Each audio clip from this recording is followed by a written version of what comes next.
Gentlemen, can I please have your attention?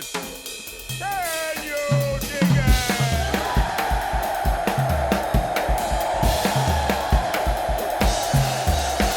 it? Greetings, dear listeners. This is Jonah Goldberg, host of the Remnant podcast, brought to you by the Dispatch and Dispatch Media.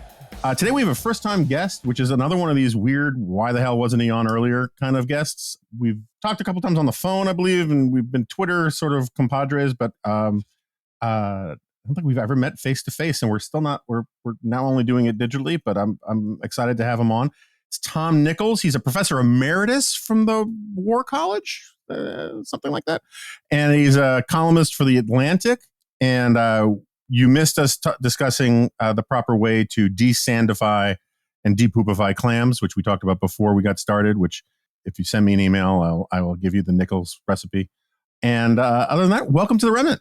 Thanks, Jonah. It's nice to be with you. Good to see you. Good to see you. And weird to see you on Succession. I thought that was odd. It was pretty weird to see myself on Succession. I was watching the episode and I thought, this isn't happening. This is just too weird. It was even weirder than doing it in the studio because you say, well, you're in the studio and, we've both been in a lot of TV studios and occasionally, well-known actor walks by you, but to see it on TV, my wife just kept looking over at me and going, okay, this is just too weird. Yeah. Also I don't know anything about where they shot Succession and all that kind of stuff, but generally speaking, union Hollywood type productions have just a whole different standard than TV journalistic productions in terms of makeup and lighting and all those kinds of things. And it's always kind of weird to see the pros do the sort of cinematic, even though it was for TV, for HBO, versus like,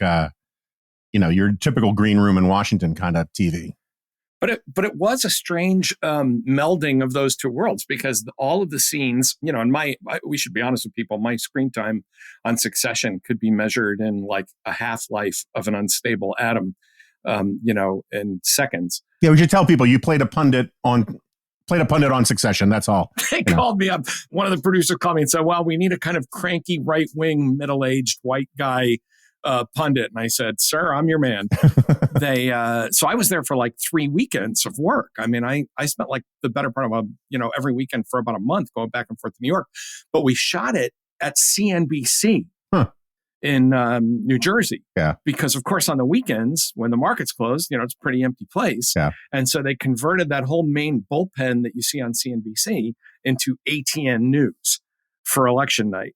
And so it there were the trailers and the very professional, first time I ever did makeup where they actually cut my hair so that it would keep matching, and all that stuff. It was pretty cool. I mean, I got a really nice haircut, for every weekend so that I was always looking the same way. Then, we went on the floor of a newsroom. And it was all the stuff, they mic you up, they stick the thing in your ear, they, everybody banters around the table. So it was a kind of, that's why it wasn't really totally real to me until I saw Connor Roy look up at a screen while he was talking and he was looking at me talking about the election. And I was like, wow, this really was a TV show. This really did happen. Because a part of it really did feel like election night in a newsroom, So I didn't really plan on talking about this, but since I masterfully or idiotically, historians will debate this forever, steered us into this. So I enjoyed Succession. I like Succession. I'm sure you've got friends in that universe and you're sort of, now that you're invested in it, who knows, how corrupted you are by your stardom. But my take on Succession always was that it was essentially it was an Adam McKay kind of comedy written straight.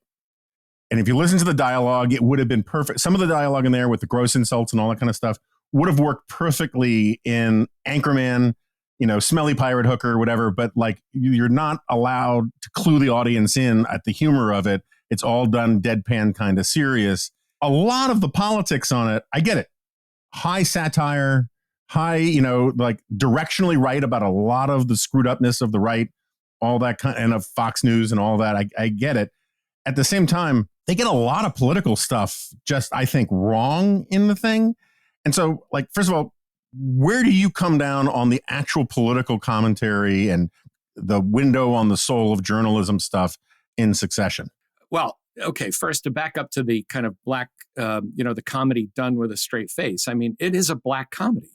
I mean, there were so many lines that were hilarious, and I will let everybody peek behind the curtain. There was one line that I recall that Nicholas Braun and Matthew McFadden kept. I think it was the line they were laughing because they kept cracking up at one point, and it was such a great line where Tom Wamsbotgon says, "Information is like a fine wine. You hoard it, you store it, and then at the right moment, you smash someone's fucking face in with the bottle." And it was, that's a really funny line. And of course, it had to be delivered with this dead, kind of bombing of Hiroshima seriousness, And I mean, the people that see the bigger, literary model here is, of course, King Lear. Dividing the kingdom among the rotten children and all that. I always thought of Succession. I never paid much attention to the politics in Succession because I was there for the writing. I loved all the zingers and the really nasty kind of, stick it in and break it off kind of comments. So I didn't pay a lot of attention to the politics, but I always thought it was actually less about politics and journalism than it was about capitalism. That the kind of deforming influence of just dealing with unimaginable amounts of money, and the fact that nobody, and I think this is a theme throughout the show, and that's just my dime store analysis. I'm not a film critic, but it seemed to me that it was always about people who never had to suffer consequences for anything because they were just constantly so insulated by the amount of money in the world they lived in that nothing. I mean, that when the patriarch dies. I mean, it's really a great episode because it's like the first time it's like, no, you can't actually buy your way out of this. You can't fix this. There's nobody you call. There's no, consultant who undeads the guy, and it was really, I think, a really effective moment. So in terms of the politics of it, I mean, I actually thought that, maybe 5 years ago, you and I, would have been sitting here saying, oh, the Jared Mencken thing is he's obviously such a caricature and people hate right wingers. And now I watched Jared Mencken give this speech and I'm like, yeah, that's pretty dead on. It's close to Josh Hawley. I get it. It's the guy is supposed to, I mean, he seems to me like he's an amalgam of, I don't know, Peter Thiel or Josh Hawley or whoever these guys are. And like the speech he gives on after the election, I actually saw somebody post it as a tweet, as if that were a real thing. Somebody finally asked me and said, hey, this guy's tweet, this is actually not a tweet. This is from Succession, isn't it? And it shows you how close it was. And people went, yeah, I'll tweet that.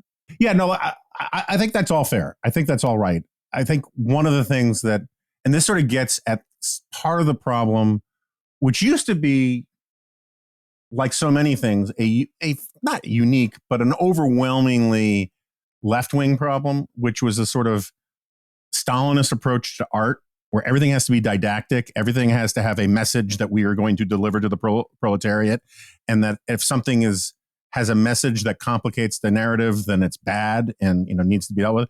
And now that's shot through on the right too, right? And so, but one of my problems with Succession is, part of this is a gripe I have against Adam McKay, who says all sorts of crazy things about how terrible America is, how terrible capitalism is. And yet no other country in the world would make a guy like Adam McKay worth $250 million than America. And so there's this kind of like, this country is evil. It's terrible. Look how it treats poor people. And by the way, where is my private jet kind of attitude that kind of bothers me. But I think you're right about the consequences thing. And I think you're also right that like part of the appeal of the show, which very few sort of its biggest fans want to necessarily admit, is they hate the billionaire class, which is fine. That's a very old story and there's reason to do it. But they love the luxury porn of it, right? Yeah. They love the locations. They love, we should stay there. Or, where did they go for this? We should find out where that is. And Succession was very conscious about that. Yeah. Like this year, we're going to shoot, they did for the last season, they did all that stuff. Of course, I didn't go to any of this, just to be very clear. I was a scaled day player who got his face on TV for 10 seconds, but they went to, where the hell did they go? Like up in Scandinavia, these incredible fjords and steam. It was just incredible. And they do that on purpose. But I think there is a good critique about kind of late imperial capitalism that comes out of Succession, because when you or I were kids, the billionaires, and even going back further than that, the billionaires sort of understood that we have to at least act something like a public trust some of the time. In part because there were so few of them, right? And there were so few of them, and also because their businesses were so interlaced with government and with kind of the public, transportation and energy and communications, that if they didn't act at least something like a public trust, the government was going to make them do that. I mean, Carnegie figures this out at the turn of the century, Yeah, right? no, that's a good point.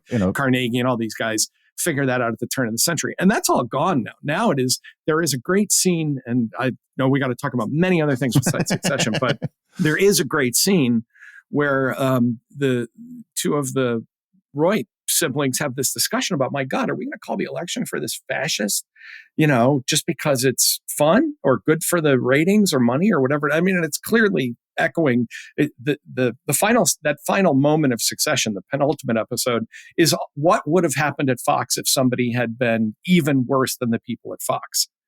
And, basically, Roe says, fuck them, the hell with the country. And, I think that is, I don't think that of that as a didactic moment. I think of that as a moment we're 2 inches away from, if not already there. And I think you're absolutely right. That was once, when you were mentioning that about movies on the left, I was thinking of movies like the China Syndrome. Here, we shall now tutor you in the evils of nuclear energy, comrades. When I was in the Soviet Union in 1983, and it was a big movie over there, they were showing the China Syndrome in the Soviet Union.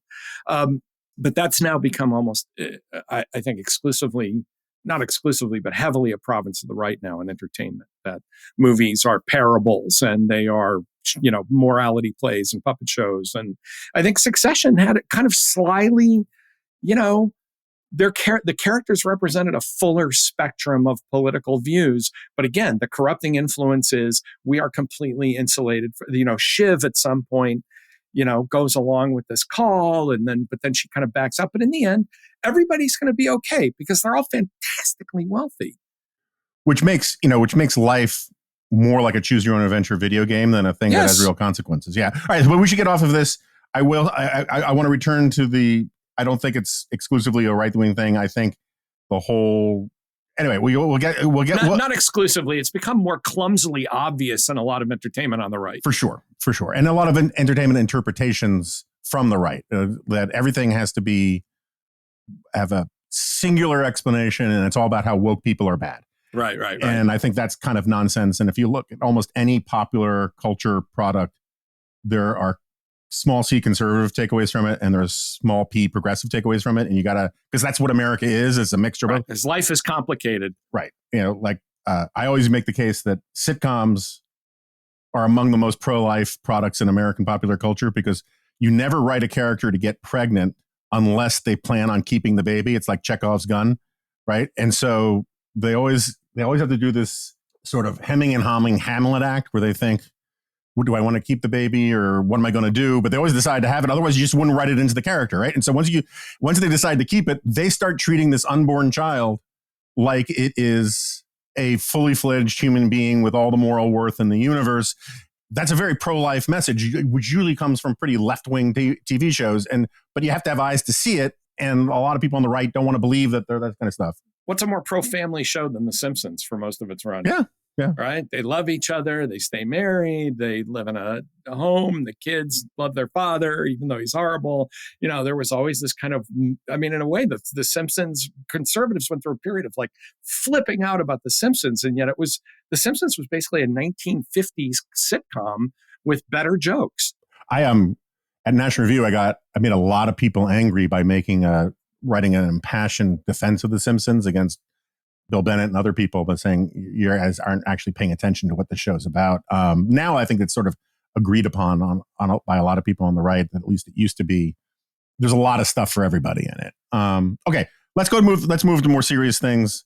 How are you feeling about the Ukrainian counteroffensive and how America is dealing with supporting Ukraine? I think the Ukrainian counteroffensive is, as many of us thought it would be, slogging through trenches and minefields. And I wish we were providing them a lot more equipment a lot faster, because they're outnumbered 3-1. And the American military has a lot of stuff that clears minefields pretty quickly and can deal with trench warfare more effectively. But the fact of the matter is, the Russians have created this lethal porcupine in their wake, and the Ukrainians are just going to have to slog through it. And we could be helping them more with that. But I'm not. I was, despite all of the attempts by the I don't even want to say it's like the anti-Trumpers. They're like the anti-Russia people, are like, well, I'm just asking questions and why are we really there and who cares? And they seem to be celebrating kind of the early slowness of the counteroffensive because they don't know anything about military operations or how those are done. But I think, the Ukrainians are going to take it slower than we would want them to take it because they just don't have that many bodies to expend on charging right into the Russian lines. So I think it's not. So I was cautious about lowering expectations at the beginning, but I'm also cautious now about saying, listen, don't proclaim this thing a failure. It's September. There's a lot of good campaigning weather left, and the Ukrainians are making good advances now. So, I mean, one of the defenses you'll get of Ukrainians, which I agree with, and it's sort of a criticism of the United States and other Western allies, is that we were asking them to conduct the counteroffensive in a way that we would never conduct a counteroffensive, because the first rule is you get air superiority first before you start trying to clear landmines and all of these kinds of things. And the Ukrainians fell back on, which was sort of a traditional, you call it Soviet, you can call it Russian, you can call it Ukrainian, but a traditional... You can call it 1914. Yeah, slogging it out kind of approach. And as you say, you wish the U.S. gave the Ukrainians more earlier, which sort of gets to the second question, which is, how do you think let me put it this way. I was just talking to Luke Coffey from the Hudson Institute about the Ukraine stuff. I'm very torn about whether I want Joe Biden to lean more into supporting Ukraine or not in this sense. I mean, rhetorically. I mean, give them all the stuff. Just empty out the larder. Let's buy new, cooler weapons. Makes sense to me. But in an era of negative polarization, the more Biden makes an issue about him, the more it buys opposition from the other side.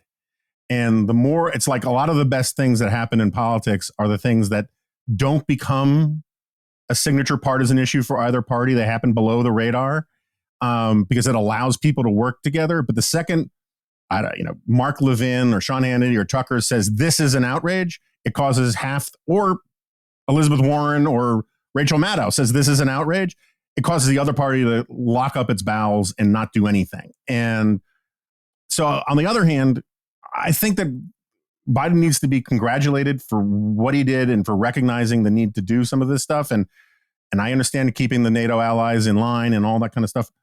But the constant, no, we won't, no, we won't, no, we won't, no, we won't. Okay. I think has been not good for anybody. Yeah, this is a fine line to walk. And let me back up and explain something too about the issue of the F-16s and some other weapons. In the first month when people said, send F-16, send Western aircraft, I was actually against that at that point because the Russians were desperate to make this. Once it failed, once the first few weeks failed, right? And the guys, Hostomel goes bad and Kiev isn't going to fall and all that stuff.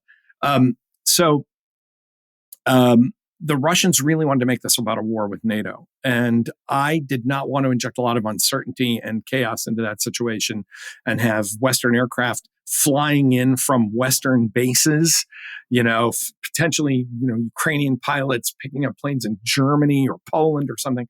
And I said, let's just, step back on that for a minute. I was where the Biden administration was. After about 2-3 months of this, when it became clear what a slog this was for the Russians, that every Russian bit of propaganda at home and abroad had collapsed, that the Western alliance was. That's when I said start sending them. I constantly steal a line from my colleague David Frum, who says from Vancouver to Vilnius, if there's anything left in any NATO stockpile anywhere, that's a shame. Send it. Just empty out the warehouses and send that stuff. So that's where I am now, because again, it's a less, in a strange way, it's a less unstable situation. But I think you're absolutely right that Biden just doesn't need, most Americans supporting Ukraine. Just do it. You don't need to talk about it anymore. You don't need to get baited into crazy hypotheticals. Mr. President, would you send, Minuteman III missiles, that we're replacing, with nuclear? No, and so of course he's got to stand there and say, no, I'm not going to do that. Instead to say, look, we're here, we're going to help the Ukrainians. We're seeing this through. NATO's united, and just let that go, because all of those, you're right. No, especially people on the right, once they get their teeth into it, then it becomes again, it's the negative polarization problem. Whatever, it's everybody on the right becomes Groucho Marx. Whatever it is, I'm against it. And I think that a lot of positions that, because Biden is difficult to stick a lot of things to, he's likable, the economy's pretty good, foreign policy's going well, they're trying to, do the impeachment thing and all that other stuff. But I think that there is this kind of strange emergence in the Republican Party of kind of what I call the new countercultural movement. Whatever the broad mass of Americans seems to like, they're going to be against it. Because that's how they say, this is our special, this is what unites us. This is our special mission in politics. And if everybody's in favor of Ukraine and supporting Biden on Ukraine, that's obviously the wrong thing to do. The days when Bob Dole would step back from a presidential election for a moment and say, listen, I'm trying to beat Bill Clinton, but I'm with him on this, Serbian issue in Bosnia. There's no daylight between me and the president on this. Now, back to the campaign. No one's going to do that anymore. A lot of these issues get chosen as whatever the president's doing, whatever this guy is doing, whatever most people seem to approve of, it must therefore be wrong, because we the conservatives, right, by definition are the beleaguered minority. Therefore, every majority position is clearly the wrong position, because if it were that good a position, we would agree with it and we'd be part of the majority. But we are never part of the majority, so we can't agree with it. I think Ukraine, more than anything, suffers from that particular dynamic where no matter what it is, I mean, you have people that don't even know where Ukraine is saying, fine, I'm against it. I have no doubt that, and there's a dynamic there. I'll both sides this one a little bit. It's that if a Republican were president saying we have to help Ukraine, they'd say, see, this is the mantle of Ronald Reagan. This is the brave, city on a hill. This is America, the leader of the free world. But they just can't bring themselves to do that right now. So I think you're absolutely right. The less Biden says about it, the people, our elected officials in Washington, both Republican and Democrat, have plenty of oversight over this. They know exactly what's going on. Biden doesn't need to get out there every day and deliver a speech on this. What he needs to do is be on the phone every day to everybody else in NATO saying, what can we send tomorrow?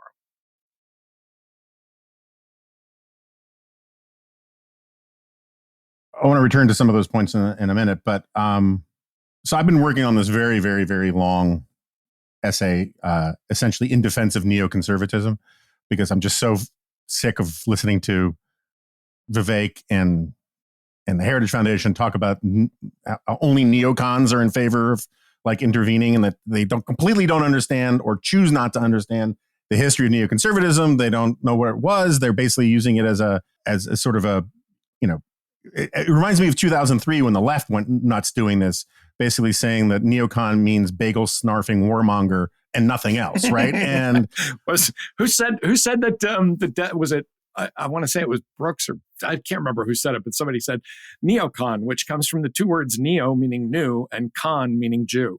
Yeah, there's a lot of that, right? And I've been rereading some of that stuff from back then, and it's insane how widespread that stuff was.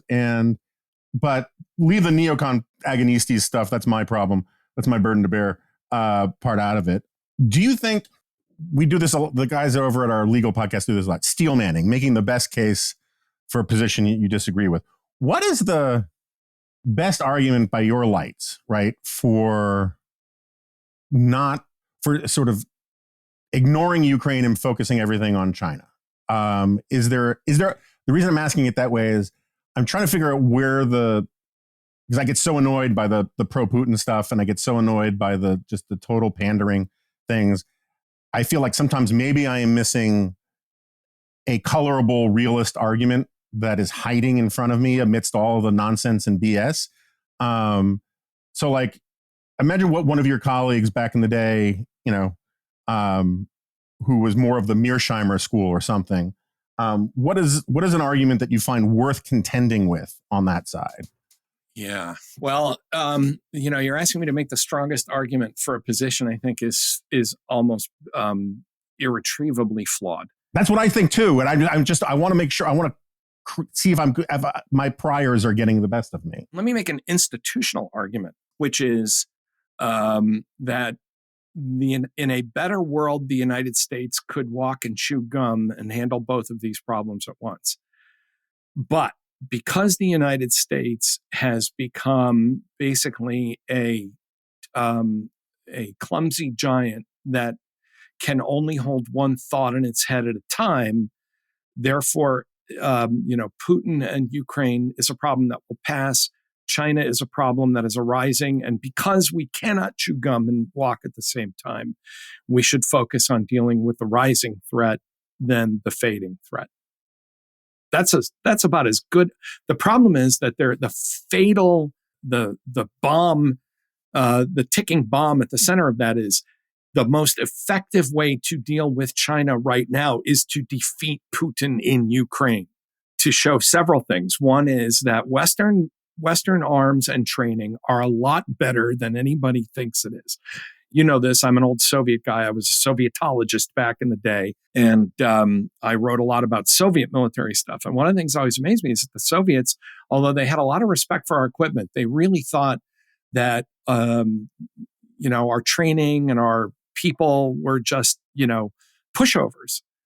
And it wasn't until maybe the late 1980s, as they were fading out, as they were burning out, they realized that, wow, these Western weapons, this training, these plans, these guys are actually really good. And we weren't going to be able to just I remember saying to a guy who was former KGB guy, he said, Tom, if our guys had wanted to march to the Rhine in 7 days, you couldn't have stopped us. And I said, you might have gotten to the Rhine in 7 days. I said, how were you planning on getting out? Mm-hmm. And his face kind of darkened. I said, and then I said, on D+3, right? 72 hours in the war, you don't have an air force anymore. You know that. I said, you have a lot of tanks and a lot of men, and they're scrounging their way through Western Germany, and they're getting shot at from every door. And finally, one of your guys puts a boot in the Rhine. Then what do? I said, I'll tell you what you would have done. You would have had to resort to nuclear weapons or go home. And he was visibly like nobody had ever, how can you talk to me this way? But I was like, come on, let's cut the you could have gotten in because, Third Shock Army and all that, shock and awe stuff that you guys pioneered before we did, you would have done. I said, but you couldn't, you weren't that good. And I think that proving that over and over again in Ukraine, the Chinese can say, well, we're better than the Russians, to which I think, the rest of the world could say, are you really? I mean, that's a huge gamble to take. So I think Ukraine is actually a great object lesson in not preparing ahead of time. And I think we can walk and chew gum. But the only argument I can make, the only steel man I can do for this is to say, fine, we're just too stupid a country to do two things at once. So we have to do the other thing before this thing. I would also say, that the argument that I'm glad to hear it. I'd be fascinated to read this kind of defense of the neocons, because my understanding of neoconservatism was always, I think Ken Edelman put it something like the use of American power for moral ends in the world, to basically do good things. And I never thought of myself as a neocon. I get tagged with that all the time. But I always thought of myself as a Reaganite, that we are the shining city on the hill. We are the leaders of the free world. And that our values, and this kind of now goes into Tony Blair, Bill Clinton territory, our values are our interests, right? I mean, that's kind of the Blair doctrine by the late 90s, which I think is actually indistinguishable from what nobody can see me at home, but you and I can see I'm air quoting neocons, that our values are our interests. But if you wanted to make a sober, hard-headed realist case, if John Mearsheimer were not so committed to academic theory and actually, looked at the real world, you would see that a really good realist case, which is to say that power and the distribution of power and the relationships and the number of units in the international system and so on, actually, that the realist case for taking on China and deterring China begins by defeating Putin. I mean, I think if you had old school, I think if Henry Kissinger, we're still Secretary of State, and I'm not putting in any brief for Henry Kissinger here, but Kissinger or the Morgenthau, they would have said, oh no, you can't, the global authoritarian thing, the global authoritarian network is going to watch very closely, and they're going to pay attention. This, I suppose, Ukraine's a lot more important than Ethiopia in 1935, but I suppose you could make a similar argument of saying, why should we bother, caring about what happens with Italy and Ethiopia in 1935? Well, because of what's about to happen in 1939. I think you can make that case that we're just too stupid to do two things at once, but I don't think that's true. But I don't understand the people who make the argument that you must focus on China, especially because, and I'll get off this soapbox. The things we need to do to contend with China are things that we don't need to do to help Ukraine. Like, we need to build up naval power and have more ships. And I don't say that because I worked at the Naval War College. I just think, China has this immense navy. Our people, we don't have I know from talking to folks when I taught naval officers, that we're wearing them down, too many tours, their, operational tempo, all of those problems. We need to build up, a Pacific presence that is, significantly, that's a significant deterrent. That has nothing to do with what we need to send to Ukraine in the short term. And so we can do both of these things. And I think it's shameful to argue that we can't. And I think it's just kind of oppositional defiance disorder on the part of a lot of Americans to say, well, Biden wants to help Ukraine, so let's not. No, I think that's right. And I'm going to interject one thing, Jonah, and say this is not when Donald Trump launched cruise missiles at Syria for the use of chemical weapons the first time around. Now, my feelings on Donald Trump are crystal clear to everybody in the world. I went on television and said this was the right thing to do. The president made the right decision. The rest of the international community should support him. He did the right thing, and he shouldn't just make it a one and done. He needs to, but this was a good start. So I think, it is possible to be bipartisan about important foreign policy issues, but I think it's absolutely imperative to be bipartisan about Ukraine. Yeah. And it seems to me that my own view, because I'm not, I don't want to be baited into talking about the neocon stuff more, but hey, you went there, pal. I know. But my own view of American foreign policy has always been, you have to be idealistic about ends and realistic about means. If you told me we could have regime change in China at the cost of one soldier's broken foot and $1, so count me in. But if regime change in China costs 10 million American lives, a couple burnt out cities, and an intractable war in Asia, well, count me out, right? And so somewhere in the middle is where you think about foreign policy stuff. But and for a lot of foreign policy things, the military is just the wrong tool for stuff. It's diplomacy, it's soft power, it's allies, and it's the ally thing that bothers me the most about the foreign policy talk on the right now, because you have Vivek Ramaswamy, who I'm very torn about how much I should ever even utter his name. I'm counting. That's twice already. I know. But he had this thing where he says, and I know he's backtracked, and he says anybody who says I said that is lying. But of course, there's video of it, except for audio tapes and things like that. Right. Where he says, he would support Taiwan until we got the ability to manufacture the high-end chips on our own, and then China could have it. That's sort of statement, or the thing with Israel, when you say, if I'm president, I am going to operationalize this sophomoric transactional understanding of politics to the world of geopolitical statecraft, where as long as we're getting something from an ally, they can be an ally. But the second they prove to be inconvenient, they're on their own, is the single best way, other than actually dropping bombs on them, to lose allies. And the way they talk about NATO as if it's simply a welfare queen from a Reagan speech in the 1980s is so ludicrously terrible. I mean, if Russia succeeded in taking over Ukraine, several of our key NATO allies would now have de facto borders with Russia again. And the idea that we shouldn't take that seriously with no buffer. Yeah. With no buffer, no Eastern European states, there would be there would be a direct, neo-Soviet, since we're using the neo prefix, we would have a neo-Soviet Union with a direct border on NATO with no, East Germany, no Czechoslovakia, no Romania, It would go from Finland to what? Like Moldova would be the only one left out in the cold for about 5 minutes before it got swallowed. A lot of so now we're up to our third Ramaswamy reference, but that whole approach, first of all, let's steal a line from Succession. You are not serious people. Yeah, exactly. This is not a serious person. This is Josh Barrow, I think, really nailed this guy perfectly when he called him the section guy, the guy that's in your international I was a professor for 35 years. I know exactly what Josh was talking about. There's always that one guy in your seminar that every time he raises his hand, you just kind of say, "Oh, here we go." Oh my God, will this guy never shut up?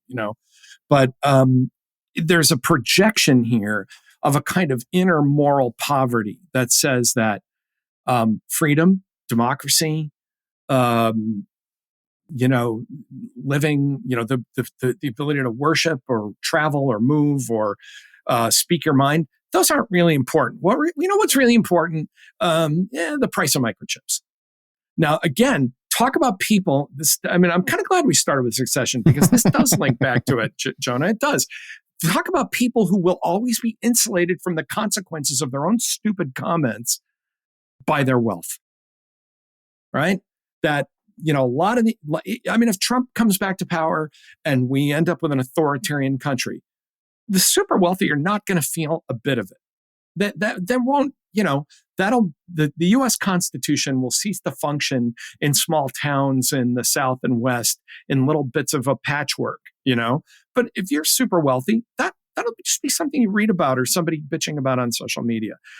If Taiwan is absorbed by China or Ukraine is, if the Russians roll over Ukraine, you reroute your private jet, and file a different flight path. There is a moral vacuousness. It's not just transactional. I agree with you. It's completely transactional. The old Ambrose Bierce line, the classic Ambrose Bierce line, that a cynic is someone who knows the price of everything and the value of nothing, right?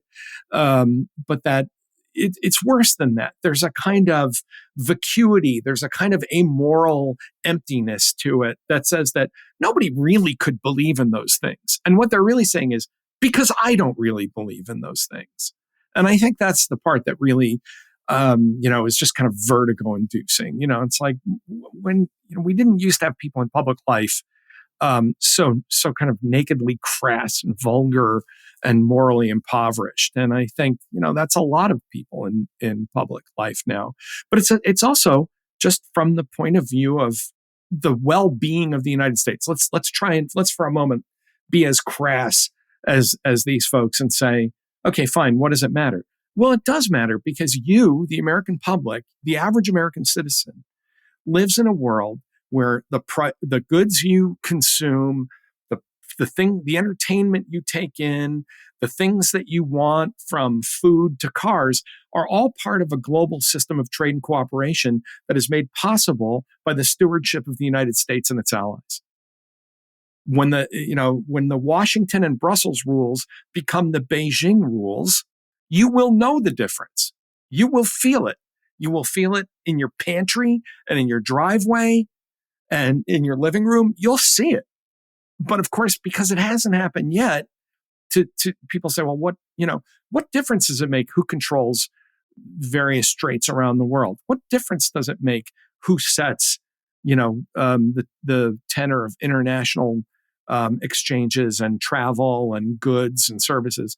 They just don't understand that the linkage that the American alliance system created after World War II and the system of prosperity that these people live in, that we all live in, citizens live in, are intimately linked. And so when you talk about, well, we'll make our own microchips, that's taking all that apart by people who really don't understand how anything works. All right. So last question, because there's hopefully I'm going to be able to stick the landing and tie all these things together with the closing conversation. But one last question about you as a Sovietologist. So this has been a sort of a running theme of late, because I just read this history book about Russia that I really liked, and so I keep bringing all this stuff up. And I think it's got relevance for the domestic conversation as well. But for a long time, there was an argument among serious people who had serious disagreements about the Soviet Union, the sort of, and then the Kennan stuff about continuity versus ideological break. Like how much was Stalin actually driven by ideological factors, and how much of it was really the sort of the longstanding Russian way of war, of autocracy. And I used to be decidedly in the ideology, maybe not about Stalin, but I used to be decidedly in the ideology camp, that the Marxist-Leninism stuff not to be downgraded or ignored. It really was an important part of an explanatory understanding of the behavior of the Soviet Union. And the pendulum has gone way to the other side for me, because you see in Putin that a lot of these ideological commitments of the Soviet Union really were, or you can make an argument that they really were pretextual. And that if you can see in the Russian mind, if you were able to exalt in both the Soviet Empire and the Russian Empire, which on their own internal terms hated each other, right? I mean, like the Tsars were not Bolsheviks, and the Bolsheviks did not like the Tsar. But in retrospect, if you can meld these things as just two symbols of Russian greatness, and if you look at the continuity of the evil, I mean in explicit terms, the evil doctrines and practices of the Russian army that go straight through the Red Army, back to the Tsarist army, rape, torture, killing of civilians, food as a weapon, all of these kinds of things. I just see a lot more continuity than I see sort of evidence that ideology really matters. So how do you see it? Well, I will tell you not to lose your nerve, that you were right about the ideology, and you were right about it with Stalin. I actually, this is where I get to do my professor thing and say, I wrote a book about this, but I did actually. And, one of the things we found out after the end of the Cold War was that Soviet leaders, including Stalin, were in fact Marxist-Leninists. Stalin, there was somebody in one of the archival finds was like a copy, I think, of the critique of the Gotha program. And Stalin's got like marginalia in it. Like he's reading it. This is really hard reading for, a graduate student. And here's Stalin, man with almost no education. He's making his way through it. He's underlining and, making comments. I mean, these guys cared about it. The late Wojciech Masny had a great line where he said, there was no double bookkeeping. It's not like they said stuff out on top of Lenin's tomb and then walked behind closed doors and said, wow, glad we don't have to say that bullshit anymore. Pour the scotch, comrades, put on Sinatra. No, they literally sat, when they're talking about Afghanistan, saying, comrades, Lenin taught us that we cannot impose socialism on bayonets, and yet the imperialists are advancing their position against the Commonwealth of Socialists. I mean, this is all stenographic stuff. They really talk this way. So to understand Putin, what you really have to understand about him is he is a Soviet nostalgist. He doesn't want it to be 1900. He wants it to be 1975. He wants it to be 1975 when the Soviet Union, remember, this is a guy who changed the national anthem back to the Soviet national anthem. He wants to recreate, and I would never have thought this. I mean, I thought Putin was actually going to be okay. Biggest mistake of my professional life was thinking Putin might not be so bad. But I think he wants to recreate, this is like a giant midlife crisis. He wants to recreate the world he knew in the mid-1970s. Your point about the continuity, I actually think that's a little too harsh on the Tsarist military, which was, peasant army of, some very rough guys. The Soviet Union is the one that melded 19th century Russian messianism to this kind of notion of global revolution. And the Soviet military, which actually I think was a more professional military than the Russian military, and that's not saying very much, but it was. I think that the brutality and the barbarism really gets melded by the creation of the Red Army and its experiences in World War II. So I don't draw this big, continuity all the way back to the Russian Empire. I think if you said to Putin, listen, we're not going to restore 1913. This is Putin. Putin has been hanging around with right wing ultranationalist clerics who have basically told him he's Jesus. But Russia, ironically, is not a very religious country. Americans go to church more than Russians do. And that pains me I'm Orthodox. I'm actually an Orthodox Christian. But, this notion that this is kind of a resurgent, this is picking from the buffet of items that go back, and on this I agree with you, go back 100 years, go back to the Russian Empire. But where Putin is really showing his colors, he's showing one color, and it's red. But it's not because he's a convinced Marxist-Leninist. It's not because he wants to reinstitute the Politburo and collective leadership. It's because the world in which he meant something, the world that made sense to him, was 1975, when the United States was flat on its ass, defeated in Vietnam, economy coming apart, NATO shaking at the seams, and the Soviet Union was bestriding the world like a colossus with advisors spread out through the entire planet from Cuba to Africa to Asia. So I think that's what he's really about. So I think you're right to let go of the ideology, specifically the Marxist-Leninist part of it, because the richest man in the world is not a Marxist-Leninist. But the Soviet sense of mission, this secularized Russian messianism, I think is something that animates Putin, and that it is almost entirely built on nostalgia. Yeah, I mean, it's funny because the Caesaropapism, right, which is the idea that the Tsar is both the secular authority and the religious authority, goes back to the Byzantine Empire, and you can have, or it was drawn theologically from the Byzantine stuff as a rationale for the Tsars. And the thing is, though, that this Orlando Figes book, which I just recently finished, which is great, one of the things that I found most interesting about it was that Russia was very different than Western Europe, and particularly very, very different than England insofar as it really didn't have, for all sorts of geographic and historical and Mongols and whatever, all sorts of legitimate reasons, never developed civil society the way Western, even absolutist monarchies did. In England, you have regional lords and earls and dukes and barons who are basically mini kings in their little region.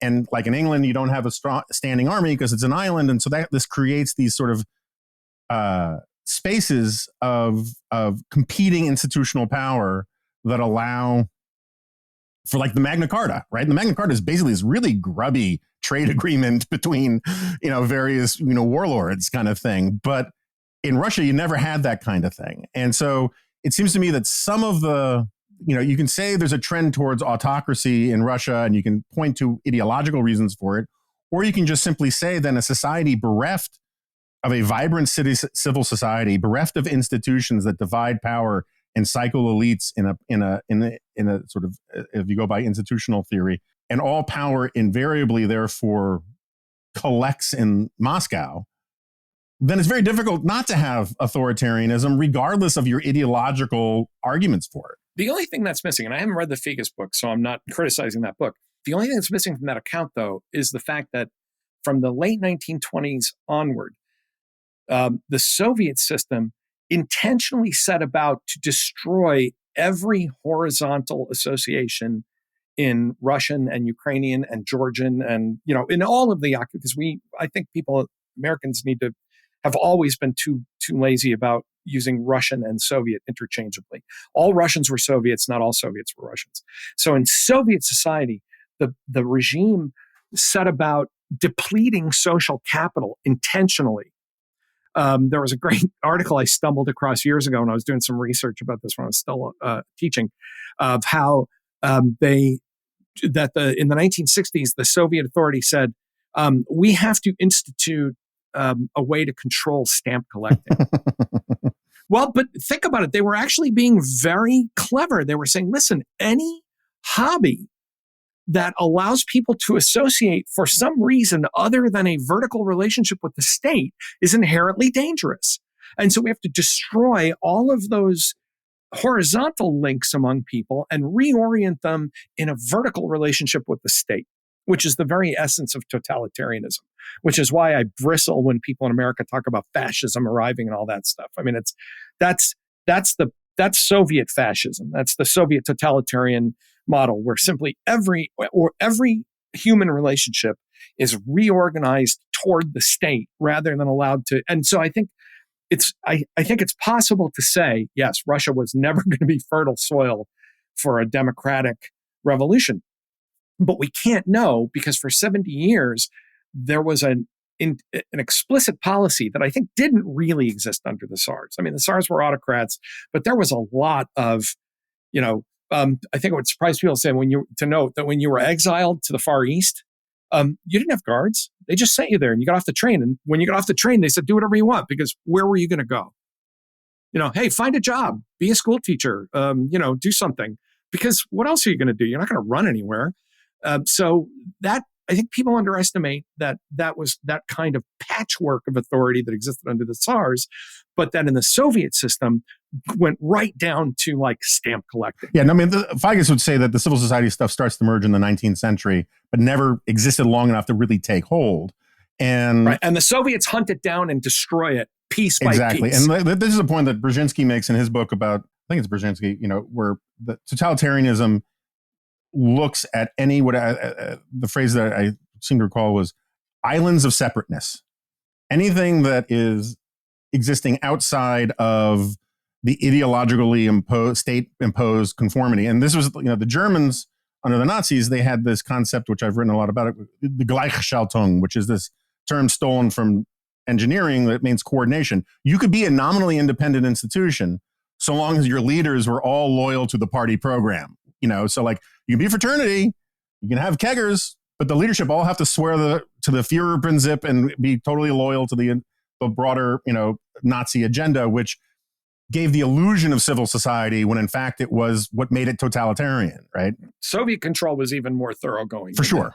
Right. And I think that, I think in some ways part of the problems that Putin faces now is that he's never really internalized that. I mean, there's part of him that just says, how can, of course we invade and then Kyiv falls, right? Because, these are all rotten. I mean, he really, in that sense, he is a product of the system, with a capital S, of the Soviet system. So he uses that whole Caesaro-Papist principle. He doesn't really use that, right? I mean, there are people around him, and the Russian patriarch who has his own shady connections to the old regime and the KGB. They play that card now and then, but he's mostly about, this is our national greatness, and this is a guy who squirts tears when he was caught on tape once. When he replaced the Soviet national anthem. It was some official thing, and they started playing, which, by the way, the Soviet national anthem, beautiful piece of music, as long as I don't listen to the words. Horst Wessel Lied is a pretty good piece of music. And he starts like crying. He's like, you can see him like wiping away tears, and you think, okay, that moment explained to me everything you needed to know about Vladimir Putin. All right, we could do this for long periods of time, and I'll have you back to do more of it, because my dad was ABD for a PhD on East European history. And so it's an old joke of mine, but like, if you want to know what a big chunk of my childhood was like, imagine a middle-aged Jewish man pushing a kid on the swing, explaining how the Serbian Black Hand was the first modern terrorist organization. I'm very sorry, Jonah. This was a big part of my life, but I want to move to the punditry stuff. So as I try to explain to people on the outside of this informal tribe of, whether you want to call them anti-Trumpers, never Trumpers, whatever, people of the right who saw fairly early on that this thing was going to end in tears and decided that they were just going to do what they thought best, right? And so that there are many rooms in the mansion of never Trumpism, and that our friends over at the Bulwark have one sort of political strategic approach to these things. At the Dispatch, we go a slightly different way. We don't explicitly consider ourselves we don't wake up in the morning as never Trumpers. We want to create a journalistic institution. And then there are other people who have gone fully over to the Democratic Party, I would argue, right? That they were once conservative. Nicole Wallace, very nice lady. But if you didn't know better when you were watching her on her daily show on MSNBC, and if she didn't mention it, which she often does, that she used to be a Republican, operative, you would just assume she'd gone to Brown or Bryn Mawr and then worked at the New Republic or Mother Jones for a while and then got into TV. You would not know that her origin story is that different from, say, Rachel Maddow. So my question for you is I am much more of a both sideser than I think you are, insofar as I really haven't abandoned any of my criticisms of, I'm not saying you have, I'm saying, but I'm perfectly comfortable still beating the crap out of Democrats and beating the crap out of the left. I think that I think you're right that the right is shot through with this counterculture BS. And there's a whole branch of thought that I call critical Trump theory, where they basically use the arguments of critical legal studies and critical theory, and to say basically any institution that's unfair to Donald Trump is therefore corrupt, right? It can never be him. It's always a statement about the root causes and the institutional failure. But at the same time, I see a lot of other people, including friends of mine, so I don't want to get too deep into the name game, who think that, and you've written along these lines sometimes, that the only choice now is to vote for Democrats and to vote for Joe Biden and all that. And I get it as a strategic argument, but I guess where I'd start is, why do never Trumpers have to be such cheap dates? Why can't you say, the Democratic Party needs to change these things if it wants to get people like me and maybe the people I represent who would like to vote against Donald Trump, but really don't like what the Democratic Party stands for? Well, okay, a couple of things. First of all, all the things said about Nicole Wallace, I'm sure people would say about me, because they don't read me. And the only way to know that I'm still in any way a conservative is to watch how many people on the left get completely freaked out when I criticize Democrats. Yeah, but that's my point, is that I know that you're not the same as, and I'm not trying to beat up on Nicole Wallace. My point is that I read you, I hear what you're saying, and Nicole Wallace doesn't beat up on Democrats. Nicole Wallace, every time the left comes out with a report about how terrible America is, she says this is very disturbing news. You've seen me in these arguments where people say, it was always like this, and Reagan was a fascist, and it was terrible, and blah, blah, blah. And I'm like, okay, wait a minute. If you weren't a conservative in 1982 or 1985 or 1990, you don't know what the hell you're talking about, because it wasn't always like this. And I have to, you brought up Nicole Wallace. I have a lot of respect for, Stuart Stevens, but I hate the title of that book. It wasn't all a lie. A lot of it was a lie, and a lot of it was a lie we told ourselves. I always say that my biggest failing, one of my biggest failings as a conservative, was I just didn't really care who else was on the bus with me. We got a critical mass of votes. Great. We won. And I never really thought about kind of the little pieces of our soul that we were selling to people. I was a New England Republican. I was one of those liberal squishes that the Wyoming Republicans hated from the get-go, but I just never thought about them. I worked in politics for John Hines of Pennsylvania, a guy that would have been, run out of the party by now as a rhino. I get that argument, but the reason I'm a cheap date, wow, never thought I'd say those words on the radio, is that because I'm not a bullshitter, Jonah. The Democrats, as awful as they are in every way, have my vote as long as the Republican Party is Trump and his followers. Because as terrible as the Democrats can be, and the many things I wish they would change, this is an existential fight for the future of American democracy. So you know what? I'm sorry. I find it very hard to descend into arguments about policy stuff when we live in a post-policy world right now. Now, on the other hand, the most hate mail I have ever gotten, besides from right wingers. I mean, I get threats and death threats from right wingers, for years, especially when I was working in the government. But the most hate mail I ever got outside of that was when I said Biden shouldn't forgive student loans. I mean, then people were like, "You should die. You should get cancer. You're a terrible human being." But I'm not going to die on that hill. I'm sorry, but Joe Biden can forgive everybody's student loans tomorrow, and I'm going to vote for him. I'm not going to pretend that my vote, and I should add that, this is my personal view. I mean, The Atlantic is a magazine that has a wide range of views, of no party and no clique. But speaking as a voter, and in fact, I'm going to vote today in Rhode Island. Today's election day in Rhode Island. It's hard for me to say, well, unless Joe Biden doesn't, hold off the student loan people, well, I don't know what I'm going to do. I mean, I've made the argument, that we face a binary choice in 2016 and 2020, and again in 2024. And I will be happy to argue about policy on any number of grounds once we are out of this dangerous situation. There's one other thing, though, and I think one place to be a little kinder to some of our friends who have gone, whose positions have changed, because some of my positions have changed, and that is the issue of trust. I am not in favor of abortion on demand, without apology, without restriction, at any moment, taxpayer, blah, blah, blah, blah, all that stuff we used to argue about in the 70s and 80s, right? On the other hand, I simply don't trust the American right to be the stewards of this issue. I'm sorry, I just don't.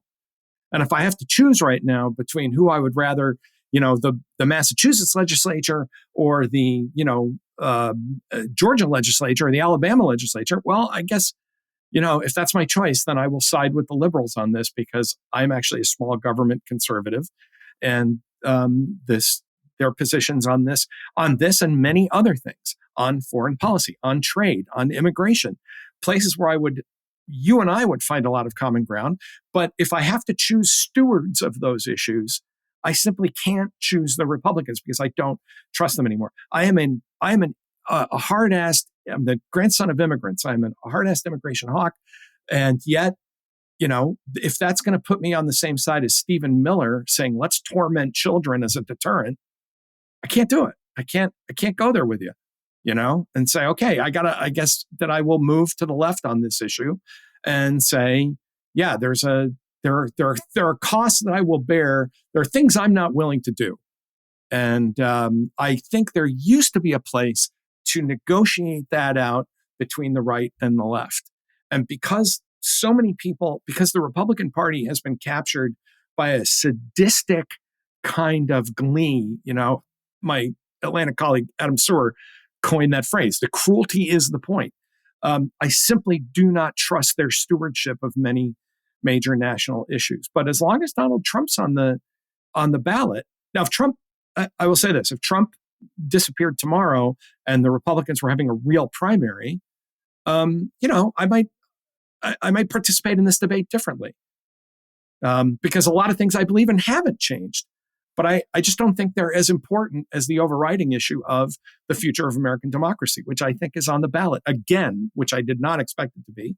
But here we are. So I'm very sympathetic to a lot of that, and but let me try to tease out some things, just so you know where I'm coming from. As a 20-year National Review guy, I disappointed a lot of people with my position on Donald Trump. I'll just put it that way. I'd heard. And one of the regular themes of this ongoing conversation with the people who are angry at me because I failed to live down to their expectations is that I think that the right, and yeah, look, I mean, you were conservative and you're a right of center guy and all that kinds of, but you weren't explicitly part of like conservative movement stuff. You were. No, I wasn't a movement guy. And so I was, right? I mean, I was 20 years in National Review. It's hard not to call yourself a conservative movement guy. Part of my critique about what has happened to the highbrow right, the not necessary, well, some of them gone crazy, but let's say the critique of the conservative movement writ large, conservative pundits from, George Will types and Charles Krauthammer types on down, two men I had enormous respect for, both I consider, well, one's passed, but both friends, is that the relationship between the conservative movement and the Republican Party had become so intermingled, so incestuous, particularly with the rise of Fox News, good, sincere people and hacks, everybody across the full spectrum, internalized this idea that they were an essential, their job as a conservative was also to be a political consultant. Here's what the Republican Party needs to do to win, became one of the primary focuses of what a conservative does. A conservative pundit like me is how they're supposed to think about things. And until Donald Trump, I never found much of a conflict or a tension there. Sometimes I was an egghead guy. Sometimes I was a, sort of entertainment guy. Sometimes I was strict pundit. I could wear all these different hats. And then Trump basically made everybody take off their different hats. And some people said, I can't do this. I was one of them. There are other people who said it's good for the party, binary choice, yada, yada, yada. My problem with this obsession about your vote is I don't give a rat's ass who you vote for. Go, by all means, vote for Joe Biden. I don't give a rat's ass about my vote because I've never lived anywhere where my vote wasn't outnumbered 7-1. In 2016, I wrote in Evan McMullin. He's been a kind of a disappointment to me, but I don't regret not voting for Trump. And in 2020, I wrote in Mitch Daniels, who is my sort of ne plus ultra of what a Republican president should be like right now. And so my problem in part with your answer, and I'm not trying to be unfair to it because, again, there's a lot I agree with, is that there is this intermingling of political strategy and political tactics with what we might call first principles. And that there's a cheerleading problem. There's a cheerleading problem. There's also confusing principles with process. So yeah, if you think Republicans are just unfit to be in power and you're going to vote against them for everything, regardless of what their positions are, I can respect that. I understand it and all the rest. Right. That doesn't require you to say Democrats are doing everything right. That's right. And right. I just interject in fairness here? I am, before people who haven't read me get some kind of wrong idea. I mean, I'm the guy who wrote a piece, calling Afghanistan a bungled mess. The exit from Afghanistan. I said this was a complete fiasco. I don't think you're required to simply say, well, let us never speak ill, because as you point out, that's conflating, strategy with principle, right? Say, well, if I must constantly choose this side. And I think some of the people who have thrown rocks at the anti-Trumpers on this, they're not, the anti-Trumpers who've thrown rocks at the never-Trumpers. Yeah, there have been moments. Well, first of all, this. Anybody who's been in this business long enough that hasn't said anything they regret or wouldn't take back hasn't done it long enough. But I think you're right that at some point, that you do kind of drink the Kool-Aid, and that there are people that say, well, I guess I just have to support everything because that's the overriding important principle. Maybe partly being a Soviet guy, doing what I did, where I was always looking at the Soviet-American conflict for so many years. And I leaned on the notion that the American parties weren't as different as they think they are from each other. That the principle that I wanted to defend was protecting America against authoritarian enemies. And so I was always a vote splitter. I mean, I was never a movement guy. My first job in politics was working in the state. Well, my first job was an internship for our local mayor. That was cool. But then I got a recommendation to go, and I got a paying job in the state house as a legislative aide to a Democrat who was he was a liberal Democrat, but also a working class Polish American Catholic. In those days, those animals still roam the earth, these unicorns of liberal Republicans and, conservative Catholic Democrats and all these guys. So, I never thought it was completely unnatural to say, yeah, I can criticize both sides and still choose, I can vote for, I'm trying to think back years ago when Sheldon Whitehouse first ran and I was a new voter in Rhode Island. I think I voted for Bush for president and Whitehouse for senator. So a classic American ticket splitter, right? That creates gridlock because gridlock is good. So I agree with you completely that if you're a never Trumper and you say that being a never Trumper means defending every single thing Joe Biden does and waving away, any concerns, that's wrong. Where I part company with you is to say, and unless the Democrats fix this, well, I don't know. Maybe I'll have to, I gotta, now you and I living in electorally safe states, can talk about who, all the jokey candidates that we could write in. But when people in Pennsylvania or Arizona start saying, well, I don't know, I guess maybe I better just sit it out, or maybe Joe Biden's too old, or maybe that starts to worry me, because that is both sidesing it to the point where it's like a normal but dysfunctional party against a violent authoritarian movement. And I think in those conditions, it's not a matter of choosing a party. It's a matter of choosing the American idea. So again, I can easily steer this towards more agreement about all various aspects of that, but let me... Out of hell with that. Let's fight. No, you set me up for the second part of my teasing out thing, right? So on the one hand, I was trying to make the case that popular frontism, right? This idea, no enemies on the right or no enemies on the left, right? That sort of mindset is... I remember when you wrote about this and I said I was a popular front. You and I had kind of talked about this on Twitter. I think popular frontism is antithetical to being an intellectual. That you should, to being intellectual, as an intellectual. I'm not saying that intellectuals can't actually in their voting practices be popular front people. I'm talking about when you're writing things, the corruption of popular front, the corruption of politics of intellectuals, where you don't say what you actually believe, is, I would argue, a product of popular front thinking, right?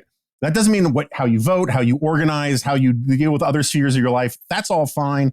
Or maybe it's not fine, but I'm saying that's not what I'm talking about. I went into this whole period saying, okay, the one thing, people want me to lie. People want me to say things about Donald Trump that I do not believe to be true. And so I resolved, a la Solzhenitsyn, let the lie come into the world, but not through me, right? I'm just going to have integrity, and I'm not going to lie on anyone's behalf because of the basis of politics.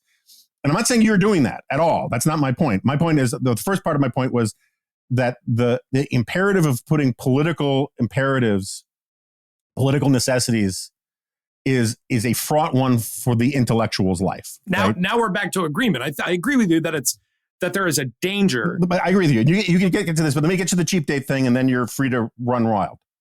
So part of my first job in Washington was working for Ben Wattenberg. Ben Wattenberg was part of the Coalition for Democratic Majority. He was a Scoop Jackson Democrat. He was one of those second wave foreign policy neocon guys. And one of the things they tried to do is save the Democratic Party from descending into McGovernism run amok. They had limited success, temporary success, whatever. But the whole point was, if you want to be a majority party, these are some of the things you have to do.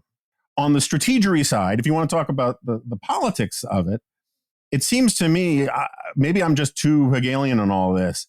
I think one of the reasons, there are lots of arguments for why we got Trump, but one of the reasons we got Trump was a reaction to where the left had gone over the last 20 years. If you want the Democratic Party to start winning back white working class, FDR coalition type people, it's got to stop doing some of the nonsense that it gets on a transmission belt from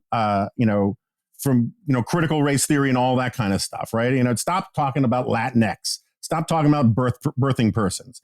It seems to me the wing of never Trumpism that you guys represent more than I do, that is totally comfortable with being on board for Democrats against Republicans, which I think is strategically a totally defensible position. Why not sort of work to, which is what I thought Bill Kristol, a longtime friend of mine, was going to try and do, is try to save the Democratic Party from itself, and that's what I'm getting at about the cheap date thing. But there's so many assumptions embedded in what you just said that I think are wrong. First of all, if we were talking about a President Elizabeth Warren right now, but Joe Biden, I mean, one of the things that makes me so angry about the people on the right who talk about Joe Biden now, these are the same people, and you and I both know this. Back in 2016, they were murmuring under their breath, if Joe Biden had run instead of Hillary Clinton, I'd have been totally okay with that. I'd have voted for him. Okay, here he is. Oh, can't do that. He's a socialist. He's a commie. I mean, in that sense, the entertainment wing of the GOP has completely taken over. This is total brainworm stuff. The idea that Joe Biden Biden had to survive primaries against people who thought he was too conservative, which, this alternate universe of, if right now, Elizabeth Warren, and Vice President, I don't know, Keith Edwards or something were, instituting national grants for CRT or whatever, sure, I think that there's an argument to be had there. But none of that stuff is happening. And I think that that's partly just, again, the kind of the right-wing media complex brainworms that are going on. With that said, I have actually come out as a never-Trumper. I'll go back to the student loan thing. I said, look, not only I think as a moral and as an issue of moral hazard and all that stuff, but I said, but what a terrible message to send to working class voters that you're trying to win over, that you're here to help, people that went to film school, settle their student debts. And I had no compunction. The difference comes when you say, and therefore I shall pretend that my vote is, and that you, everyone else, should also pretend that your vote is not gettable against a violent, seditionist, authoritarian movement. That the kind of thing you're talking about is a great strategy for normal election years. And again, a strategy I employed by being a ticket splitter to my bones for almost my entire life. But when it comes, for example, to what about this crazy left-wing congressman in the 8th Nowhere district? The question I ask myself as a strategic voter is, does that congressman make it more or less likely that Kevin McCarthy will be Speaker of the House? Because Kevin McCarthy as Speaker of the House is a danger to this country, I think. Danger to American democracy. Not to any policy I happen to like or dislike, but to the fundamental American idea of constitutional democracy. And so, I sort of say, well, I don't, I have said this publicly. If Cori Bush didn't exist, Fox would have had to invent her. I mean, she is a gift every day to the right-wing media. But I think that your point too closely conflates popular front strategies with popular frontism as an ideology that seduces intellectuals, which I think is a absolutely correct concern to have, to say that I am traveling in this group long enough. I have therefore, adopted the protective coloration. It's the Kurt Vonnegut problem, right? We are what we pretend to be. And so we have to be careful what we pretend to be. But I think that's actually a much bigger problem on the right, where people who started off saying, well, I'm just going to kind of ride the Trump train, now are, posting, you've got Matt Schlapp talking about the Daily Beast being a nest of Satanists. I mean, that's where that goes. With that said, I think that you also are being too hard on people for whom Trump was a jarring shock, an ice bucket over the head to people like me, and to say, wait a minute, am I really right in all the positions I held that led me to support the Republican Party? And it turns out that I was too partisan about some of those things. I once said, I was in a conversation with another one of the most hated of the Never Trumpers, Jen Rubin. And we both said, I can never be as partisan as I once was. And I have changed my mind on some, I'm kind of okay now with taxing gazillionaires. I mean, the concentration of wealth in America, I think Bill Kristol was the guy who once said they're bringing out my inner socialist. So I don't think you should conflate people who have said, listen, after many years of traveling the Republican Party, this terrible thing happened. And now I'm going to step back and say, maybe I should reconsider. I'm going to take an inventory and I'm going to keep some of those ideas, but I'm going to let some of them go. That is not the same as popular frontism of saying, I must never criticize people on the left because it hurts Joe Biden and I have to hurt Donald Trump first. Those are two different things. I think we can be critical of our, I call myself a member of the pro-democracy coalition, and I have plenty of gripes about my coalition partners, and they hear about them all day. I mean, somebody just flamed me the other day because I do not love Kamala Harris. I don't think she's good at her job. But if I had to choose tomorrow between Kamala Harris and Donald Trump, I'm not going to sit here and say, well, if the election came down to me, I shall tent my fingers thoughtfully and say, not a very good senator from California who's been a lackluster VP, or the guy who is threatening to imprison his enemies and will create a fascist goon squad out of the Justice Department and the U.S. military. I can't. You know that line in Goodfellas, Jonah? Can't have it, Henry. I can't have it. I'm always turning into De Niro in these conversations where I say, look, I understand your point, but I can't have it. So I you're not going to like get to some crawl space to my anti-Trump right or left where you're like, see, look at you, you're compromising. I'll never vote for the guy. I'll never support the guy.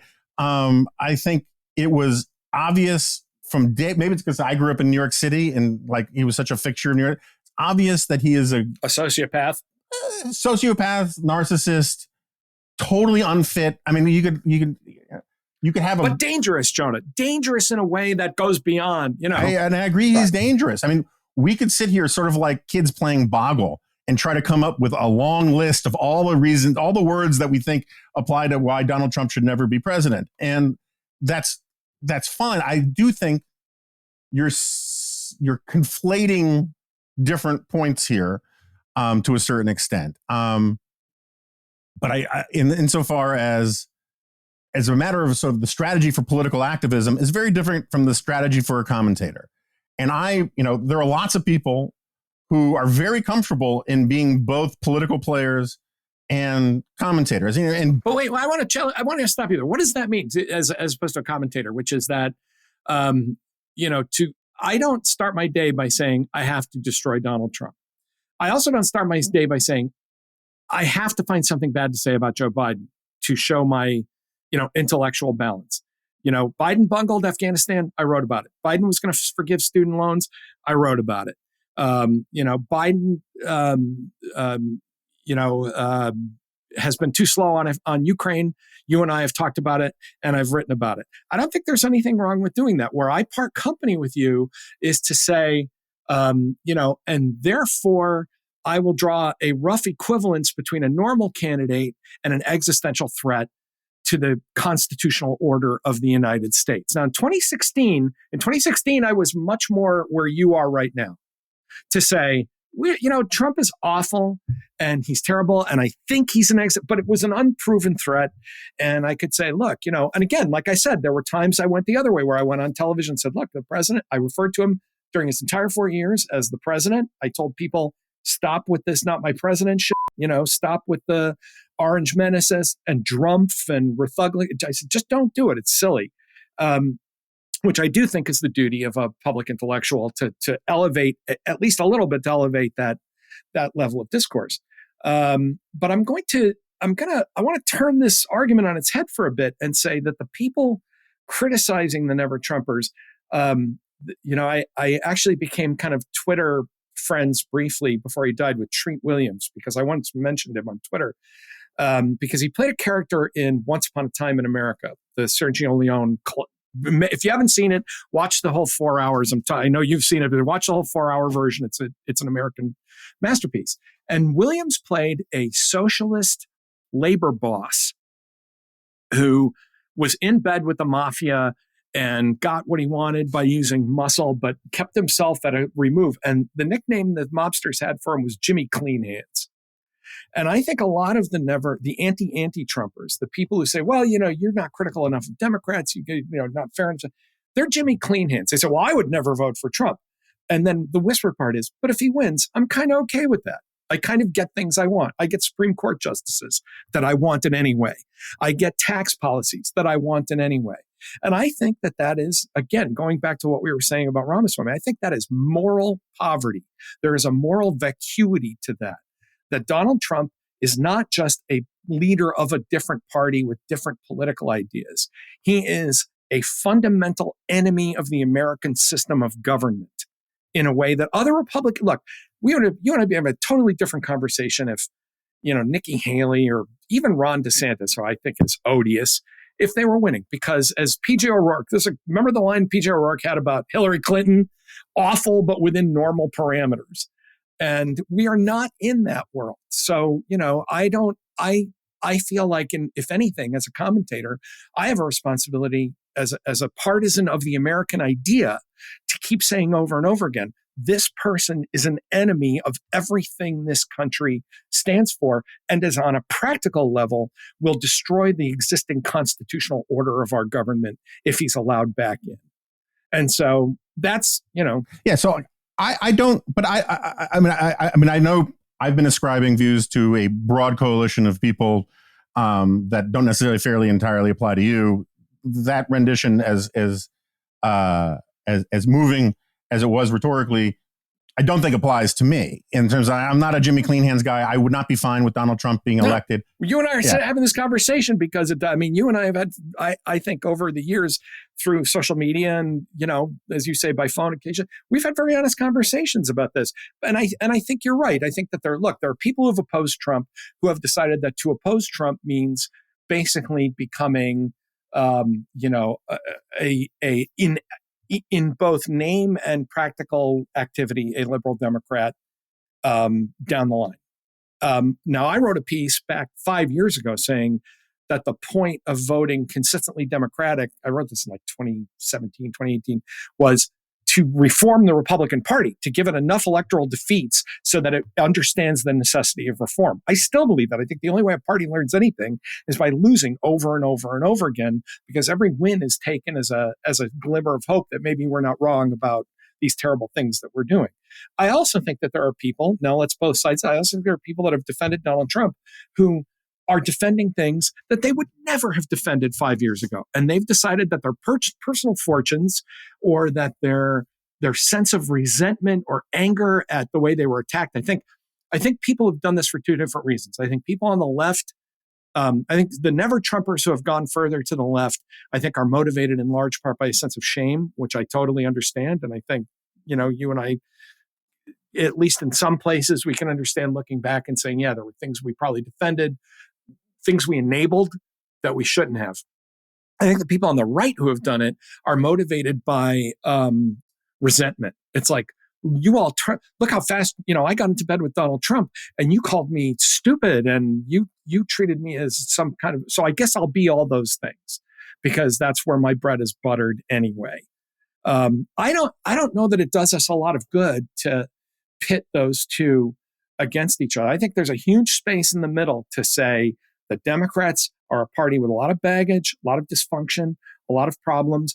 There are, nobody likes to hear this, but there are good Republicans who care, about this country, both as voters and some of them trying, I think, to fly under the radar in elected government, not just in Washington, but in capitals. Hey, here's two cheers, at least for Brian Kemp the other day, right? I mean, I sent that out and I said, good on the governor for saying, yeah, we're not doing that here. And I'm sorry for people who haven't been following the news. He said, we're not going to impeach Fani Willis while I'm around. Sorry, that's nonsense. I wish I liked him. I wish I found him more charismatic, generally speaking, because he actually has been pretty much a profile in courage in all of this. Not necessarily from what we would want him to do, in the perfect world, but what in the realm of the possible for a Georgia Republican to do, he's pretty much done, which is impressive, But the world we live in is the one where 60% of Republican voters say we want Donald Trump to return to the White House. I agree. And that is a reality. I just can't, I can't both sides of that one, and I can't get around it, and I can't treat it as yes, but I don't think the right answer to that is yes, but the Democrats better get their shit together. My answer to that is the Democrats need to get their house in order to defeat this existential threat. And I think we now come back to the question of strategy. I've told people, look, I don't really have super strong feelings about student loan forgiveness. I'm generally against it because I don't like, because I am a conservative, and I think if you sign a piece of paper and you're a legal adult and you say you're going to pay this money back, then you got to pay the money back or you suffer, the consequences. They're also the constituency that are among the least in need of being bailed out compared to, forgiving car loans for guys who don't have college degrees would be more progressive. Yeah. Well, and I say this as somebody who went through a pretty tight, came from a pretty humble background and went through some pretty tight financial times, various times in my life. But I always try and push that to the side and say, look, does it make it, is this the way you want to appeal to working class Democratic voters or independent voters that you would like to see coming on board this pro-democracy coalition? And it doesn't. That doesn't mean that I'm, that doesn't mean that my opposition to student loans makes me a Republican, and it doesn't mean that my strategic hope of getting rid of this to be more appealing to independent voters makes me a Democrat. It means that I measure everything against, does this help or hinder the future of American democracy? Now, I grant you, I know where you're going to go with this. I grant you to say it's too easy to say, well, you can graft the future of American democracy onto the future of the Democratic Party. But for now, the only vessel that seems to be consistently less of a danger, let's put it that way, to the future of the constitutional order are the Democrats, even though there are Democrats that I think are completely, off the rails. Yeah. So I look on the near danger of Donald Trump being reelected. I'm pretty much on the exact same page you are. I will defend both sidesism in this respect. I'm an institutions guy. I think institutions are really, really important. The civil society stuff we were talking about, Russia, right? If you've never read Douglas North's, I'm a political scientist, man. Don't challenge me. Violence and Social Orders. I'm not saying you should read it because it's one of the worst written books ever, but it's brilliant in some of its conceptual stuff. I'm sort of a materialist in the why nations fail stuff. Institutions are sort of everything. I think that a lot of our problems in our society now have to do with weak institutions. The most relevant one is that strong partisanship comes from weak parties. And I think the parties are too weak, not that they're too strong. I think that... that was one of the conclusions in the last book I wrote. Yeah. So we're totally on the same... I said parties need to be stronger, not weaker. And I think that let me put it this way. A vast number of the problems that we have in America are American problems. That cancel culture is not a left-wing thing. It's not a right-wing thing. It's an American thing, which manifests itself differently on the right and the left, but it's the same sort of like, the stuff in Succession about not having to bear the consequences of social problems. People are watching. Politics is a form of entertainment now that it's mediated through screens, and everyone wants to choose their own adventure. Everyone wants to write the narrative rather than actually engage with what reality is. And this is a problem that manifests itself in ways on the left and manifests itself in ways on the right.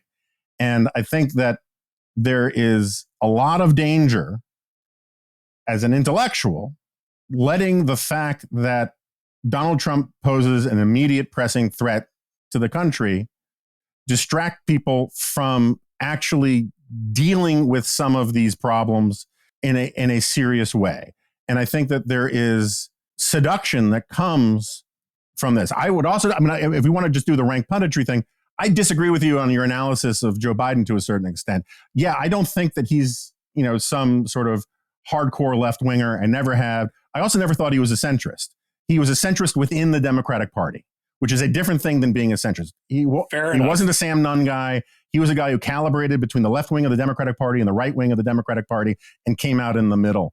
And you say that, he was beating people in the primaries who did represent that stuff. You're right. And then he put Kamala Harris, who I think is a disaster, on the ticket. And I think that it would be good for America. It would be good for the Democratic Party. It would be good for never Trumpers, which I'm still one of. I hate the term, but I'm perfectly fine to own up to it. If Joe Biden had some more sister soldier moments, or any sister soldier moments. And yet I think that he is basically, very much what Obama did, is basically outsourced a lot of legislative policy to Pelosi and to Schumer, and then claim credit for it, which presidents do, and that's part of the function of weak parties and all the rest. Appealing to the center would be very good for the Democratic Party and very good for the country. And I think pointing that out, even if that creates short-term problems for Joe Biden, is not necessarily whistling past the graveyard on a potential Trump dictatorship, particularly if you think it's true. Before I make two final points, though, you've come pretty far afield from what you just said is something I agree with you completely, that the Democrats should appeal more to the center. That's good for the country. It's good for the Democratic Party. It's probably good for the Republican Party. It's good for democracy, right? Appealing to the center in general is good for democracy. That's a far cry from saying, and if they don't, I'm going to be coy about how I would vote or what I would support, or that I would encourage other people to be coy about how they're going to vote. Because the 2 points I want to make that I think defeat that second part. One is this: Donald Trump's the first. I'm totally with you about institutions. Donald Trump's the first president I think we've had, at least since the Civil War, who threatens those institutions in a fundamental way. I think even more so than the Nixon using the levers of government against each other. I think that Trump threatens our institutions in a way that's never happened before. The second is when you talk about, and again, you and I are, if we had our choice, we would argue about policy all day. I think we are living through a time of a national emergency. And maybe that's I feel like, that when you said earlier something to the effect of, we're not talking about some of these policies. We're not talking about some of these problems. I'm like, yeah, I think that's a legitimate criticism. My only answer to it is that I feel like I'm living through a time of an existential national emergency. And so I am less inclined to feel that same impulse that you do. I get it, but during this national emergency, I don't want to get into a whole slouching towards Bethlehem thing here, but I think that I can agree with that. And at the same time, and I don't want to violate everything I was saying about how, if you're going to be an intellectual, you shouldn't be trying to be a political activist and all that. At the same time, I will just say that the share of Americans who need to believe that Trump is a threat to democracy aren't the ones who are going to be persuaded by that argument, right? They're not going to yes, everyone who watches MSNBC agrees that Trump is an existential threat to democracy. That's fine. I believe that Donald Trump, I'm not sure it's existential, is a profound threat to democracy that at the very minimum could roil this country in really terrible ways. And I also think he's a corrupt, horrible human being in every measure. And what he has done to the conservative movement and what he has done to the Republican Party infuriates me, because part of my point all along has always been that America needs a conservative movement rightly understood, because without it, who is going to advocate for classical liberalism, the founding, traditional values, all these things? And when the conservative movement starts to mirror Donald Trump's personality and see everything in these sort of, what do I have to do to put you into a condo today kind of, crappy, amoral cynicism stuff, it's profoundly dangerous long-term for the country. All that being said, if you go around telling people and I know this because I write about how he's an existential threat all the time, and all I hear from people is, you're a broken record on this. The people who need to hear the problems with Trump aren't paying attention to those signals. And so there is a challenge here about how do you reach the people to get that 60% support in the GOP down to a manageable 32%, because I don't think it's ever going to go below that. You and I are thinking of this differently. You're killing me, Smalls, because I think you're lowballing a lot of people out there who are independents who feel this kind of unease and don't understand why the rest of us are in such high dudgeon about it. And I think it's perfectly okay to make the case and say, look, I don't care whether you're a liberal or conservative or Democrat or that you voted Republican in the past.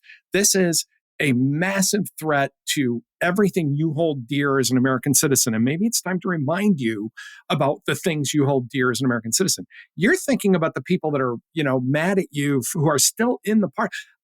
To me, this is where we're different. I have written off the Republican Party and its loyalists, and that's 60%. They're never coming home, Jonah. They're not going to climb out of that tree. I've made peace. I'm not a Republican anymore. I've made peace with a lot of these things. Neither of us are, right. I think that Trump has a floor of 32%, 28 to 32% of the Republican Party. The other 30%, give or take, are in response to, it's idiotic and it's weird, but it's in response to the indictments, and it's the social desirability response in polling. But they're going to vote. They're going to vote for Donald Trump. And I think the way this election is going to go, as all elections now have for several, except maybe since since 2012, is that the Republicans vote for the Republican. This is how George Santos became a congressman, right? I don't know who I'm voting for, but it's an R.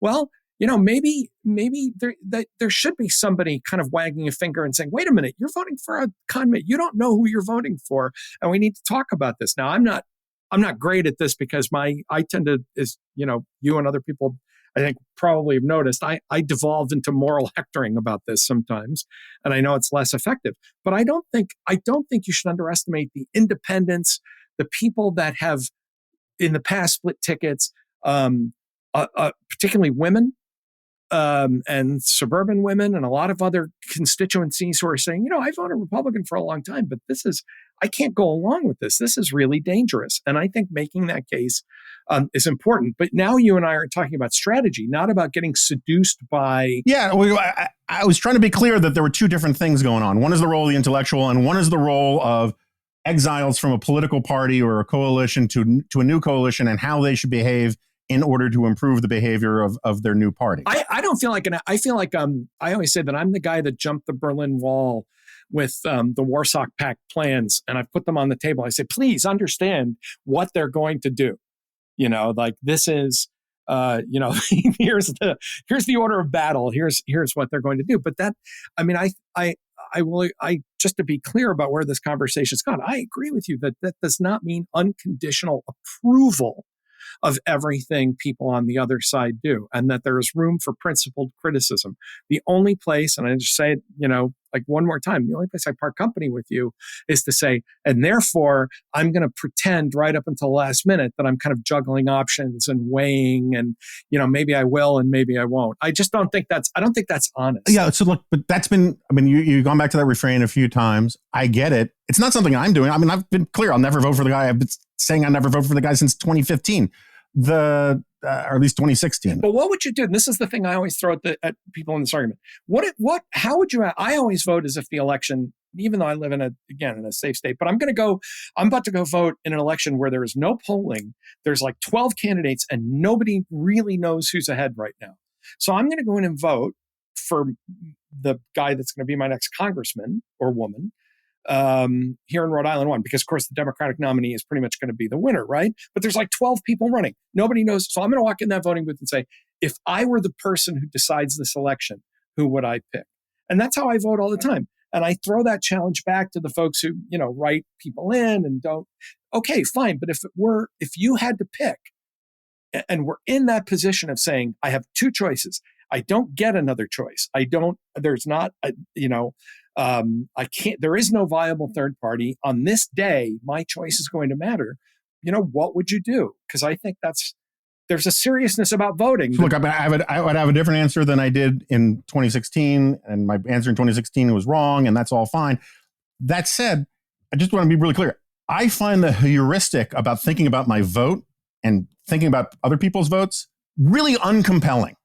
And I get where you're coming from. I just personally, I'm a political scientist. I think about strategic voting, right? It's like, I've been saying for 7 years now, I don't give a rat's ass about my vote. And I don't give a rat's ass. And I think the problems that the conservative movement got into and a lot of intellectuals got into is thinking about how do people vote as somehow this North Star that they should gear their analysis to. I'd rather sit on my lawn and yell at everybody. But maybe that's in part because we've now had multiple presidents who've lost the popular vote and won the Electoral College, and that's an unhealthy thing. We can't keep doing that. I spent years defending the Electoral College, saying, look, the president is the presiding officer of a union of states. Half the states, half the people in half the states, all that, the arguments for the election. Sure. I've reached a point of saying, so, but now it does bother me to say, well, 40,000 people change their minds in 2 states. We get a violent seditionist authoritarian movement instead of an ordinary political party. I can't have it. I'm back to my Robert De Niro, can't have it. And I don't. And so I do care about how people vote because the peculiarities of the American system are producing dysfunctional outcomes that didn't used to happen because of a small number of votes. Yeah. And I just think that I understand the point and there are interesting arguments to be had about it. I think that a lot of the things that you've been talking about are perfectly valid. And I probably agree with a lot of them. At the same time, I think they are downstream from larger sort of civilizational problems. I agree with you there. I'm just going to surrender on that and say, you and I agree that all of this is we are not going to do this backward. And I've told people, and I said this in the book I wrote 2 years ago about the collapse of American democracy, you are not going to solve this with legislative engineering and vote jiggering and the people are like, well, we have to get rid of the Electoral College and we have to change the Constitution. None of that's going to happen. There are cultural problems that have produced this. that I agree with you completely that we need to talk about. And in fact, in 2016, I wrote a piece that one of the things I took the most bricks from the left about was I said that, we didn't call it woke back then, but I said all this kind of, hyper political correctness is oxygen for Donald Trump in 2016. It was, you're every time you do this, when Black Lives Matter chased Bernie Sanders off his own stage, Donald Trump, another Trump voter got his wings, right? But I still think that maybe it is the political scientist in me, but I still think that I would like nothing better than to sit on the lawn with you with a jug of gin and tonics and yell at everybody that goes by. But people are going to vote, and there is something strategic about thinking about coalitions and how they vote and which states and which issues. And I can't escape that terrible sense of national emergency. I am more worried now than I was in 2016 or 2020, because now there are no pretenses at all. We can't even pretend anymore that this is Democrats and Republicans or right and left. This is everybody in America and a coterie of dangerous mooks who are going to weaponize the government as a proto-fascist movement. I hate the word fascist, but proto-fascist or incipiently fascist movement, including politicizing the military. I mean, of the many things that I think don't shock us anymore, when unindicted or in co-conspirator number whatever says, well, people don't like the way it went, and we keep Trump in power, we activate the Insurrection Act. Excuse me?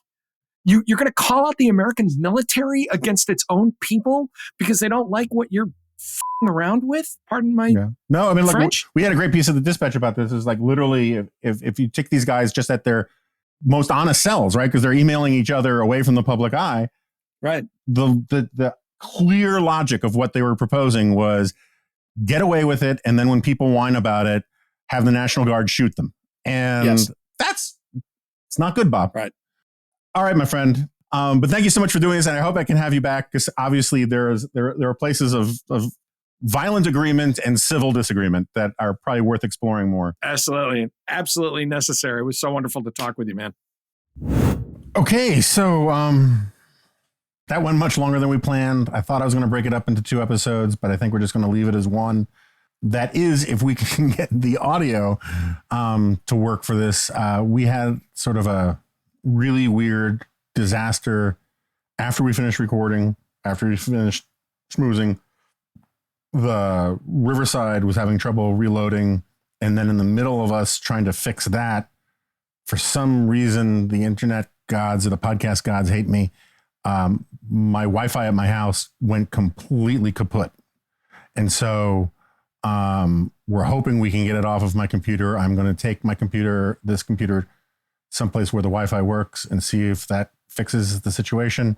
But then again, you won't know any of this stuff if it doesn't work, because we'll never publish this episode. I have many thoughts. I really like Tom a lot. I think he's a good guy. I disagree with him about a bunch of things, big and small. But I think that came through. I think his tactical approach to how he thinks about these things is just different than mine. I'm not saying it is illegitimate or necessarily wrong. It's just not how I think about this stuff. And like this, how to vote, writing to people about how they vote. I also just think it just doesn't work for me. You guys have heard me talk about that a lot. I'm sure I'll talk about it more on the solo podcast this week if it sticks with me. Anyway, I'll let the podcast speak for itself. I planned on having this elaborate closing thing where I was going to address a bunch of things, but now I'm just so terrified that the audio will be lost to history that I don't want to like wing it. So thanks again to Tom Nichols. Thank you all for listening, and I'll see you next time. No, you won't. It's a podcast.